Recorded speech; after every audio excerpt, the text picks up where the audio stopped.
Hey everybody, welcome to the Addiction Unlimited podcast, where you get to learn everything you want to know about addiction and recovery. I'm your host, Angela Pugh, co-founder of Kansas City Recovery, life coach, and recovering alcoholic. To learn more about me, you can listen to episode 0 on your podcast app or find us on the web at addictionunlimited.com. Hello, my friends. Welcome to episode number 233 of the Addiction Unlimited podcast. I'm your coach, Angela Pugh, life coach, recovering alcoholic, and entrepreneur, here to help you figure out this recovery thing, figure out this life thing, and do it better and feel better. You're going to love today's guests. We actually have 2 guests. It's a father and son team, Stephen and Matthew Fisher. And they have gone through this journey of addiction and healing. They're on the other side of it now. They've written a book called Light Shines Through the Broken Pieces, A Father and Son's Journey to Healing. And Stephen, the father, is a therapist. Matthew is this wonderful, vibrant person, and they really just share their stories from each side of it, right? From the point of the person going through addiction and mental health struggles, and from the point of view of the family. And it's no secret addiction is a family affair, right? There is a genetic, hereditary component to this. Most of us that have addiction issues can look through our family and see other people with addiction issues and or mental health struggles. Just because it doesn't manifest as addiction doesn't mean it's not there. It can come out in other ways. But I think you're going to really love their story and how they've come together and continued to keep the love strong through one of the hardest journeys a family will ever go through. And I will link to their book, of course, in the show notes. They also do workshops. And of course, they'll be in the Facebook group with me doing an after the podcast video, after the interview video. So you'll see that in the Facebook group. If you're not a member there, join. You can find us Addiction Unlimited on Facebook. I will link that in the show notes as well. And for those of you that are thinking about working with me, I do have a couple of spots opening up, and you can book a call with me at addictionunlimited.com/call. Again, that's addictionunlimited.com/call. That's the best way to get started. And I hope you love this episode. This is Stephen and Matthew Fisher. I am super excited to get into this conversation with both of you. Stephen and Matthew Fisher, you have a book to talk about. You have some pretty transformational programs, workshops that you've got coming up, and I want to hear about all of those things. But really quickly, let's start with Matt. Why don't you jump in and just let all the listeners know a little bit about you and what you do? Yeah, totally. So I have a background in outdoor education and addiction. My first kind of experience working in mental health was working in wilderness therapy, which I did right after getting my associate's degree in outdoor education. And then after that, for the last 3 years, I've been working in residential drug and alcohol treatments. Currently, I'm working on a degree in addiction psychology. And yeah, still, outdoor education is just such a huge route for me. And I work for Outward Bound and just different things like that. So kind of moving forward, it's really just finding that way to meld my passion of like addiction recovery with the outdoors and nature and really helping people kind of, find themselves. I also teach yoga and meditation. So that's been like a huge part of my recovery, my journey. So just all I'm 25, so I'm still trying to figure out what I want to be when I grow up, but something along all those lines. Well, if it makes you feel any better, I'm 50 and I'm still figuring it out. Okay, Stephen, how about you? Why don't you, same thing, just tell everybody a little bit about you and what you do. And for everybody out there, Stephen is dad, Matt is son. Correct. So I'm a licensed therapist. I've been a therapist for 25, 30 years. My wife is a therapist, and we're kind of a family of therapist-type people, you might say. And this is not just something that we talk about and that we teach and that work with people. This is something we practice and we live and we believe in, and it's a way of life. And all these things we'll talk about today with our book and the process with Matthew and I is things we're living and we're practicing. We're doing our best to really put into practice everything we're teaching others and things that we've been through. So I love being a therapist. I couldn't imagine doing anything else. And I feel very, very blessed to do what I do. And I feel very blessed to have Matthew as a son. Perfect. And for you, in your practice as a therapist, do you focus specifically on addiction or do you treat myriad of things? A lot of things. So not just, I do treat addictions, but I also treat anxiety, depression, relationship issues, parenting, all those sorts of things. Anything around family and mental health, as well as addictions, I talk about all of it pretty much. And I appreciate too that talking about really living it and practicing what you preach in your daily life. That's such a huge component of all of this. And it's one of my favorite things about being a helping professional as well as a recovering person, because it really holds my feet to the fire. Like I have to show up. I have a lot of accountability, and I love that for me because I need it. Right. And accountability is not a bad word. It's a good word. It's actually a very positive association for me, because it's really about being healthy, being happy, being powerful in life, and learning how to do that in a way that empowers those around me. And so accountability is a beautiful word in my book. Yeah, me too, because it's the accomplishment that comes with it, right? When you do have certainly external accountability, the chances that you're going to follow through and really accomplish what you want are far greater. So I agree. It is a really positive connotation. Absolutely. Matt, I want to ask you a couple of questions about outdoor therapy. Is that what you called it? Did I say that right? Wilderness therapy. Wilderness therapy. Okay, what's your degree? Outdoor education. There we go. I was mixing those two. Okay, so tell everybody a little bit about what is the difference in a wilderness program versus a traditional inpatient treatment center? Yeah, so there's a lot of different kinds of wilderness programs.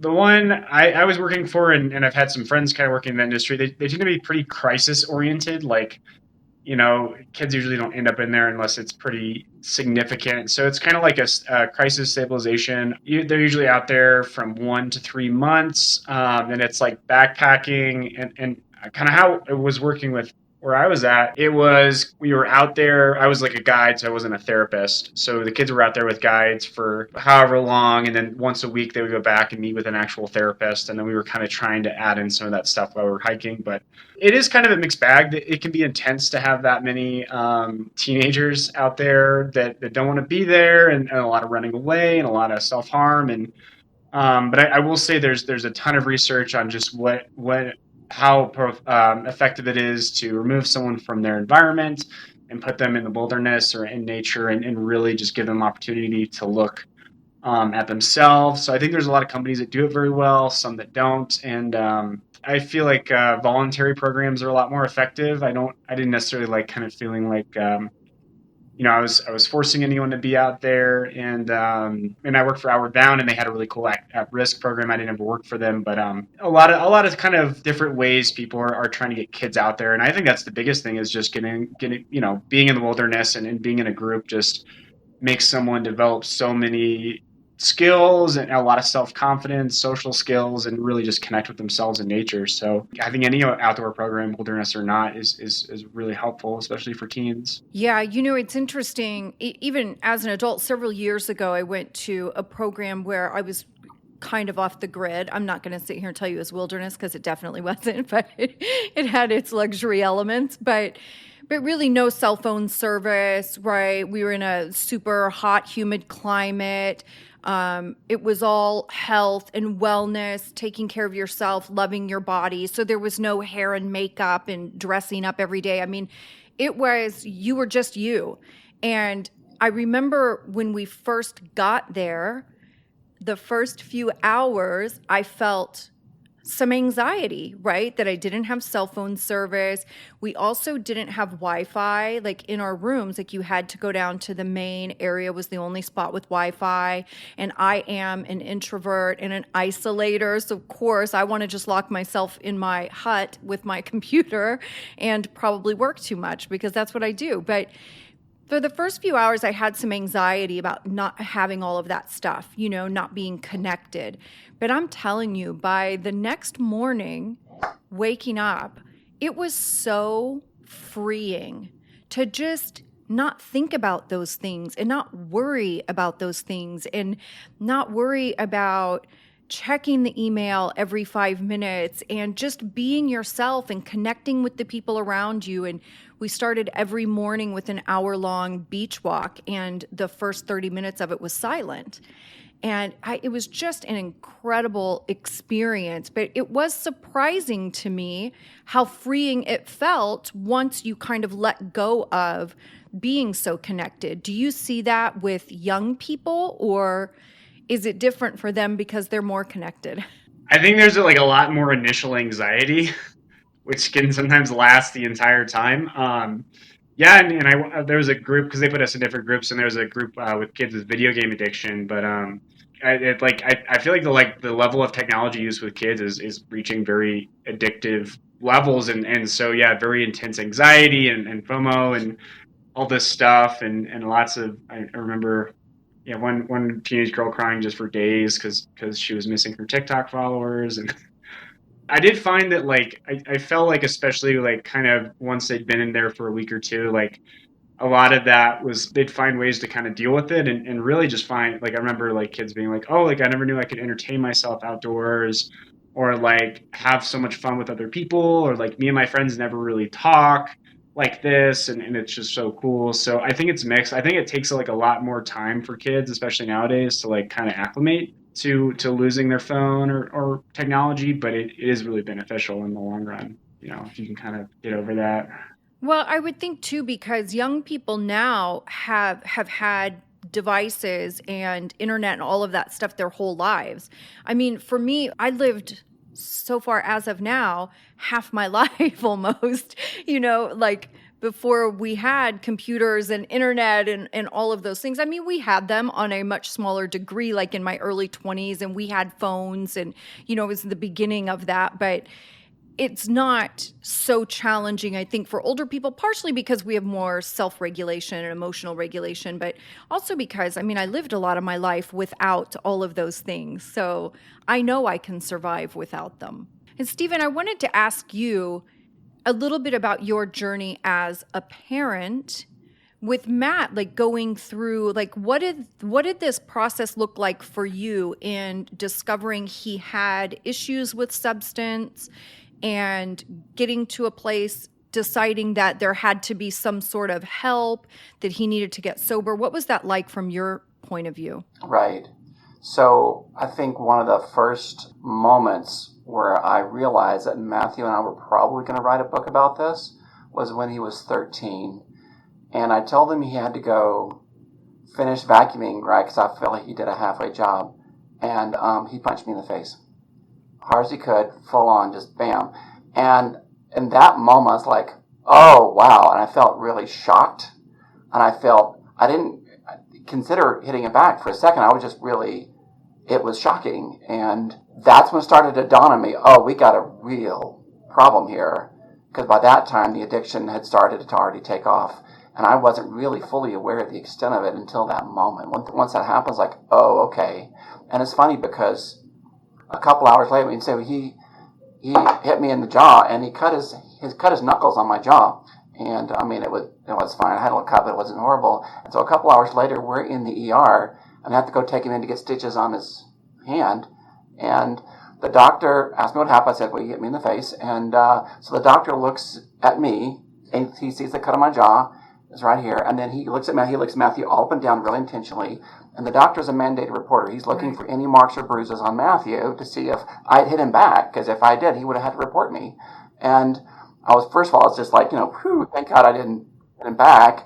But also just knowing that there's a real responsibility not only to keep myself accountable as an adult to a higher standard of behavior, but also to keep my focus on my love for my son. And even in that moment, it wasn't anger, it was hurt even for the moment. But even through all that, I had this instant compassion for the depth of what he was going through.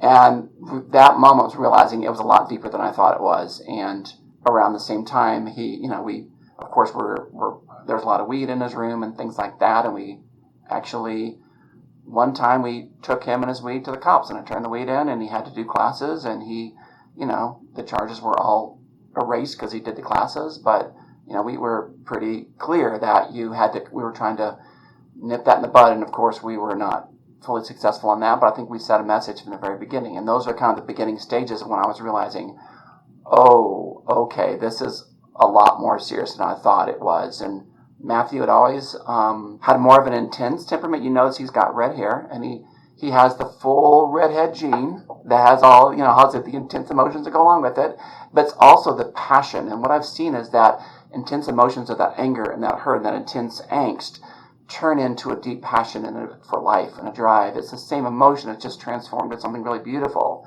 So we've noticed those really intensely emotional tendencies from the very beginning when he was born, but now through this process they've really transformed into something really beautiful. And Matthew's gift is he says exactly what he thinks, and he goes for what he wants. You just don't stop him. That's always been his gift, and his curse, of course.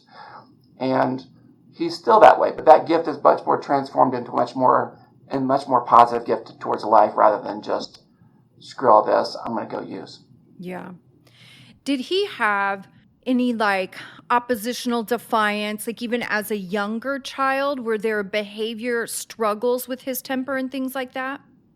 Oh, absolutely. So there's a story when Matthew, when you were 3, I guess, maybe 3 or 3, coming up on 4, where we were driving home, and my twins, who were 2 years younger than him. So when my twins were 2 years younger, we were driving home in the car, and the twins were going to sleep in the car seats, and I was pulling the old drive around a little longer so the kids would go to sleep trick.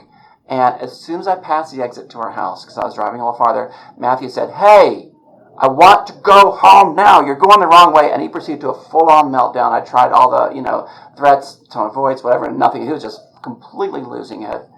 And we got home about, 10 minutes later, and he was just completely melting down. And so my wife, Liz, comes out because she was at home, and she takes him to the living room to find out what's going on. I get the kids, my twins, up to sleep in their beds. And so I sit on the couch, and Matthew he says, "I want Daddy to go away." And then he's ranting for about 5 minutes, and he finally says, "I want to burn Daddy's work clothes." And this is 3 years old, come up on 4. I'm like, "Do you want to burn my play clothes too?" He said, "No, I want to burn your work clothes." And I realized, oh, I've been working a lot. The weeks where I'd gone on a couple of business trips, I've been gone a lot, and he had been really missing me, and he didn't know how to express that. The only way a 3-year-old knew how to do it was by losing his temper and by having a complete meltdown. And so I said, oh, okay. So we talked, and I got teary and emotional because here's one of the people who's most important in my life. And I realized I haven't had the time of day for him for the last month because I've been just swamped with my work. And I got really emotional. And then as soon as he saw that I got it, his anger stopped like that. And he came out of his mom's lap. He sat in my lap. He grabbed my arms. He wrapped my arms around him, which is what he did when he was that age. And we talked. And I said, "Look, buddy, I know I got to work, but I can do better than this. I know I can. If ever you need me, let's talk about it." So yes, Matthew did absolutely have the intense emotions, but I don't want to say he had it in a vacuum. There was also issues in our family that triggered those emotions.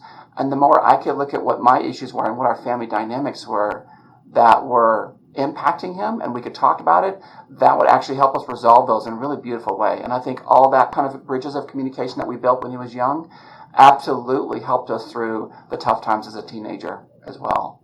So, yes, he always had those emotions from the very beginning. He came out like a warrior. He would get sticks. He would go, rah, as a baby. He was just that way, came out that way. And using that and learning how to keep that communication going was absolutely beautiful, and is what helped us through to help Matthew get to where he is today, and help us as a family get to where he is today, because Matthew's anger and all his addiction issues and all the ups and downs was truly a gift. It woke us all up and helped us look at our own issues as a family and helped Matthew look at his own issues, and we've all grown together and gotten to a really beautiful place together. But it's come by us all looking at our own part of it, not just blaming Matthew for his issues and his temper, because he was born that way. Mm-hmm. I so appreciate you really talking about that, everybody looking at their own part, because we were talking about this a minute before I started recording. it is, I do interventions a lot, and everybody is just always pointing the finger at the addict. And these are conversations that we have to have because, first of all, there is a hereditary genetic component to addiction also. And Absolutely. just because Absolutely. somebody doesn't manifest as addiction with substance, it might be coming out a different way. It could be workaholism, it Absolutely. could be anxiety or depression. I mean, all those things kind of play together. So, Or perfectionism or control or things like absolutely. that. Rage is a big one Or too. overworking, which is what I do. Yeah, yeah. But it is so Right. important. And this is something I talk about all the time on the podcast too. And one of the reasons I do have done the podcast for so long, because it is, as human beings, I think it is our natural inclination to always want to point the finger at the other person. Well, this is what you're doing. This is what you said. This Right. is the mistake you made. And we forget Yep. to really look at ourselves and what our behavior is and what our responsibility is, and how we play a role in all the situations that create our lives. So I just so appreciate you talking about Absolutely. that piece of it, because it is about personal responsibility and really recognizing there are things we can control and things we can't control. I can't control another person's behavior, but I can certainly control how I play into a situation and how I participate. Absolutely. Yeah, the problem is not Matthew or his addiction or me as a parent or my wife or our siblings. The problem is the blame game, how we communicate in a blaming and critical manner. Mm-hmm. And when I, as a father, can start to model owning my stuff and owning my part while having boundaries, because owning my stuff doesn't mean having poor boundaries either. I can have healthy boundaries and still Mm-hmm. own my stuff. And that creates a foundation for healthy, authentic communication that's not blaming, that actually helps people to change in a very real, fundamental way. And that's what we've been practicing with us and Matthew for ever since he was born. Matthew, what would you say for you in your recovery journey? What have been some of your greatest struggles as a sober person? I would say relationships is a big one. I mean, I really feel like with just everything around that critical time of being a teenager, like 13 through 18, I was just fighting, and I was just using, and it was really like none of my old friends wanted to be around me. A lot of my friends' parents said I couldn't spend time with them, and I was really ostracized. So it was like in a lot of ways, like I wasn't developing like social skills. I wasn't developing like study skills, like just basic life things. And it was a huge process for me to kind of teach myself those things. And I'd say like a lot of substance use started for me as a way to cope with like a lot of my anger. And I was diagnosed with a mood disorder, so I was like, I'm just going to numb myself, so I'm not feeling anything. So learning how to regulate that without any substances, going through the ups and downs of life, and being able to kind of just find normal ways to cope with things, which I think is challenging. Yeah, absolutely. I just always like to talk about the struggles in recovery, because I think there's a misconception that I'm going to put my substance down and magically my life is going to transform and everything's going to be okay. And the truth is, I put my substance down, and that was really the only coping mechanism I had. Right. And then life continues to be life, which is, a series of curveballs pretty regularly. And I just had no coping skills, So I just like to always ask people, like, what were some of the hardest parts for you? We put down our substances and we're trying to move forward, but there are things that are hard. Relationships are hard for all of us. Yeah. Relationships are hard under the best of circumstances. Absolutely. Right. Yeah. You throw a compulsive brain in there who, is behind the ball in emotional maturity, and we've got some excitement going Mhm. on. Now, also, if I could just add a little context to what Matthew just said, which was me and my wife and my twins, we're all built pretty socially, emotionally in tune people. And Matthew is too, but he was really primarily came out of the womb a warrior. Matthew was a warrior from get-go. He just is built that way. And so when he was 2 years old and the twins were born, he got knocked off the throne really, really hard. And he wanted to throw them in the trash. They took away all his attention. And it was really painful and it's really difficult. And we struggled with that for years. And here are these twins, everybody loves them. Everybody gathers around them, wants to be their friend. Here's Matthew as a warrior. Everybody's scared of him. And it was just so painful. And as parents, we watched that develop. And then in the teen years, that took a really dark turn. But we watched all that development. But his temperament wasn't bad. It was just he had a set of gifts that helps him really go for things and go for what he wants and be a warrior. But that struggle to learn how to be, I mean, Matthew's very gifted socially and emotionally, but he's had to really work at and develop those skills. And it just didn't come naturally to him like it did to his brothers. Yeah. What were some of the challenges for you, Stephen, for you and your wife, like dealing with the addiction part? Like because we always talk about feeling powerless, and certainly as a bystander, so to speak, there's some true powerlessness when you're looking at an addict or alcoholic, spiraling for sure and really doing damage to ourselves and our lives. And I know it scares you to death, but what were some of those challenges for you guys? Sure. Also, too, since I'm a therapist, I had to, deal with my own sense of shame or guilt. Here I'm a therapist, and here's my son running amok, So, I mean, I had to deal with my own sense, my own ego, wanting to look good in front of other people. I mean, there was one time, again, around when Matthew was around 13, where I was having a grand opening of my counseling office, and the story's in our book, and he beat up one of my twins in the parking lot during the grand opening of my counseling office, and my wife's boss was walking by and saw the whole thing and stopped it. And so suddenly here I am in a very public view of all of our family issues. And what I had to do was keep my focus on what is most important, which is my love for my son and my kids. And that's what's the most important, not what people think. And I had to constantly let that go and let my own ego stuff go about what people are going to think and focus on what's important, which is our relationships and my kids. So that was one of them. The other thing is just, like you said, that feeling of powerlessness. Like when Matthew was, again, around the same age in middle school, he got in a fight at school. And there was another kid who was bullying other kids, and Matthew thought he was going to be the sheriff in town, so he beat up this kid in the lunchroom outside behind the lunchroom. And I don't want to tell all your stories for you, Matthew, but I mean, the other kid didn't hit Matthew back. He went to the school resource officer, the police who was there, and Matthew had charges, and he had to go to court for a year.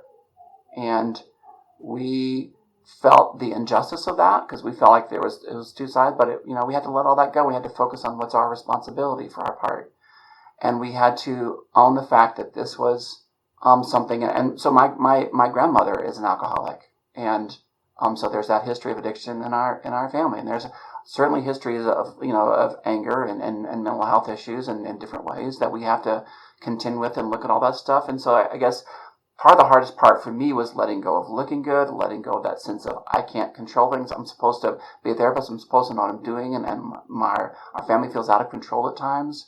And focus on my love for Matthew, my love for me and my wife, and focus on trying to set boundaries where we could, but let go of the rest and let Matthew learn his own way in his own time, and let the process and the needs of the situation guide the process rather than my ego. And that was probably one of the biggest struggles for me. That's one of the biggest struggles for us on the addicted side too. That's a really Right. big one that I hear with my clients a lot, and is that the admission of, and a lot of people don't like to use the word alcoholic, right? And it's the same thing. It's like a lot of that ego stuff. Well, I don't like the meaning that other people put on that word, so I don't want to say that about myself. And I'm like, I don't care what you want to call yourself, right? But you do have to get to a place that you understand that you just don't drink well. It doesn't matter what words you want to use, but it is so much about what will people think of me? How will people respond? Will my friends still be my friends? It's a lot of that ego stuff is really challenging. Yep. Yeah, for sure. So Matt, what was it for you? What was your final, like, I have to get my life together and get sober? Yeah, this is like kind of the big story in the book we open everything with. But I was about 18, and I was taking painkillers and LSD at a friend's house, and a girl I was kind of seeing, and yeah, so I was starting to have a bad trip, and I have some family history of like schizophrenia and to kind of preface and just some own stuff with myself. So I'm starting to feel really anxious, and I look at her and I'm like, hey, like I'm starting to like panic a little bit. Can you help me calm down? And she was like, I don't really want to deal with your shit. You're kind of bringing me down, and I don't want you to ruin my trip. So I was just like terrified, like in that moment, and I was like, I just need to leave the situation. And so she's like, well, give me your keys. So I gave her my keys, and I was wandering around.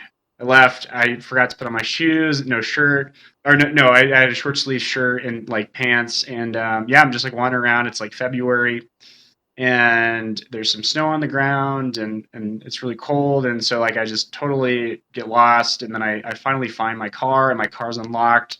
There's no heat, so I'm just like sitting in my car like shivering. I'm like going through my phone, and I'm like even call a couple friends, and it was just like most, like just I was like I don't really have any real friends. I don't really have anyone who's here for me right now who wants to deal with this, and people are kind of like, yo, like I don't really want to deal with your shit. My mom had like sent me a text kind of checking in, and she does that a lot, and I was just like, I'm gonna like freeze to death and like lose my mind in this car, and it was like I need help. And so I called them, and I'm just like really high and really scared, and I don't remember the address. I don't really know who I am. And then I tell my dad, like, this, I think I see the cross streets, and then he's able to find me. And they come and pick me up from the car, and we made it home, and it was just like, it was kind of, I've had friends kind of describe this similar thing too, just on certain psychedelics, but it was like all these memories were playing in my head, and just all of these mistakes, and I just felt so much shame and like guilt about like all these relationships I'd really ruined, and all these decisions that I'd made.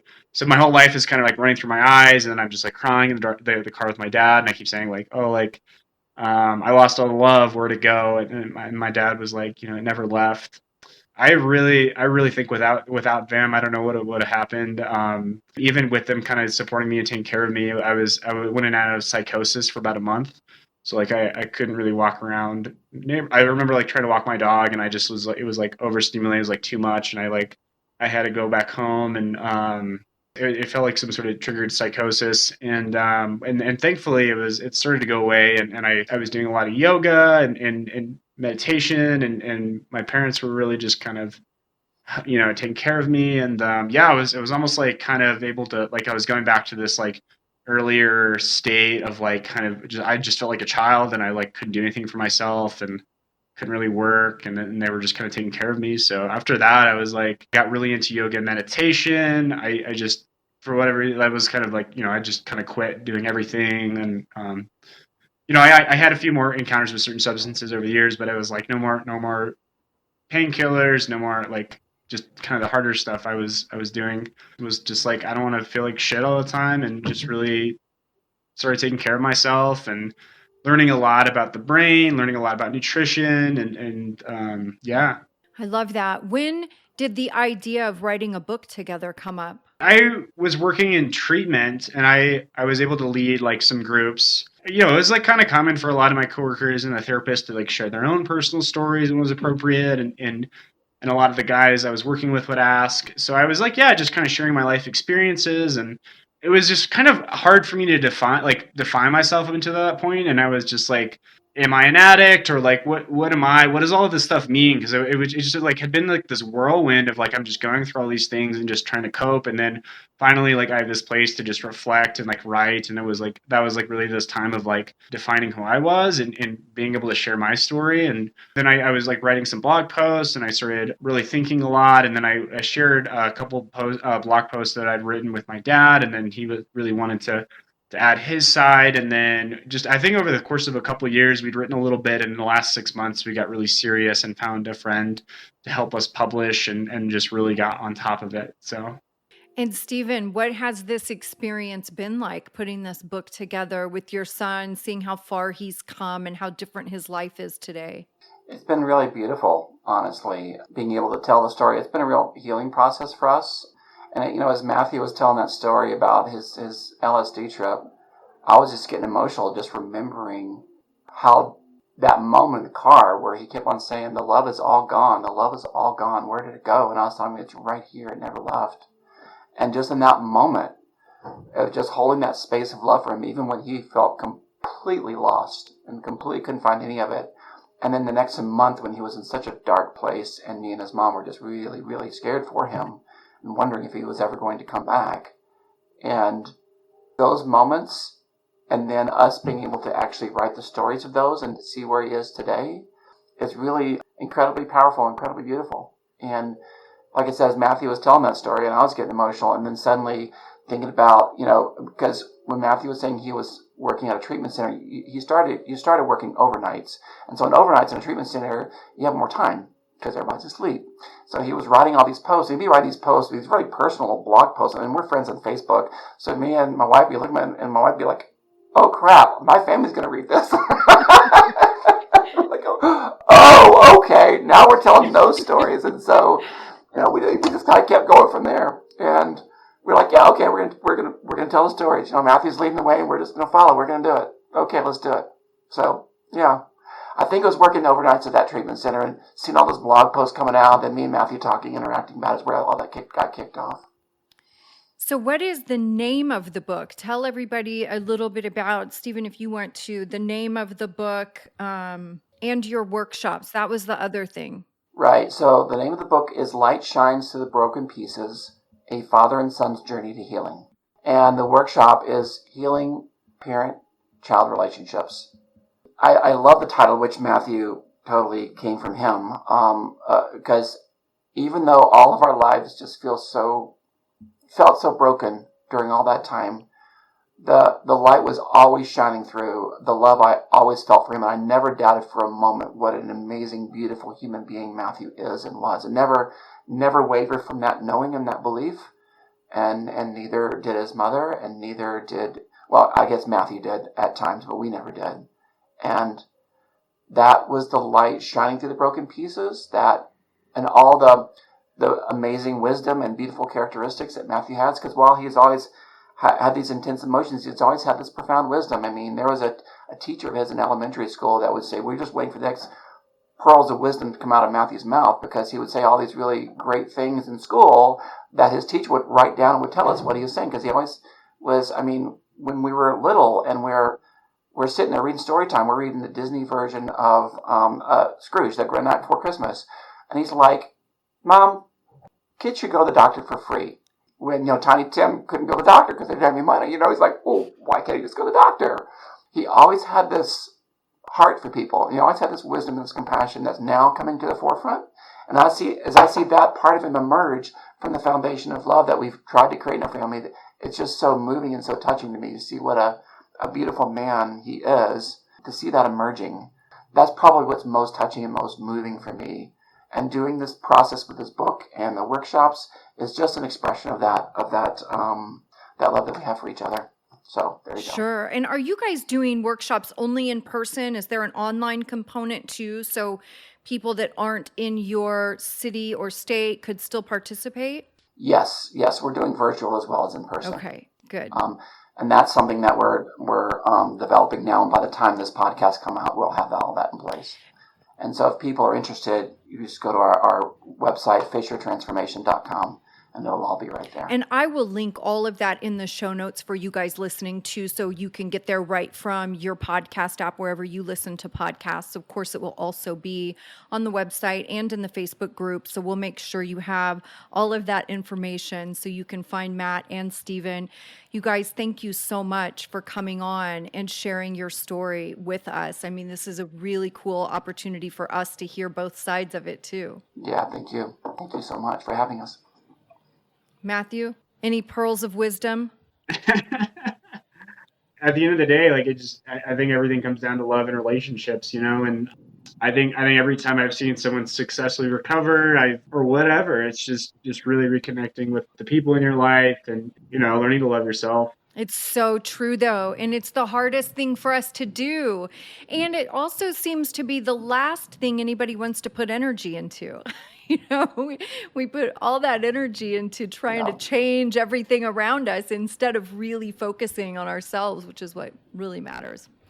Well, thank you so much, you guys. And for the listeners out there, you will also see an upcoming video with the three of us again. That will be available in the Facebook group too. So if you are not a member there, get your happy buns over there. Facebook.com/groups/Addiction Unlimited. And we'll see you soon. You've reached the end of another great episode of the Addiction Unlimited podcast. Candid and honest conversation about addiction and recovery. Be sure to visit us at addictionunlimited.com to join the conversation and access show notes and links to everything we talked about. Love this episode? Please take 30 seconds to subscribe, rate, and review on iTunes to help us improve and give you the information you want. Thanks for listening. See you next week.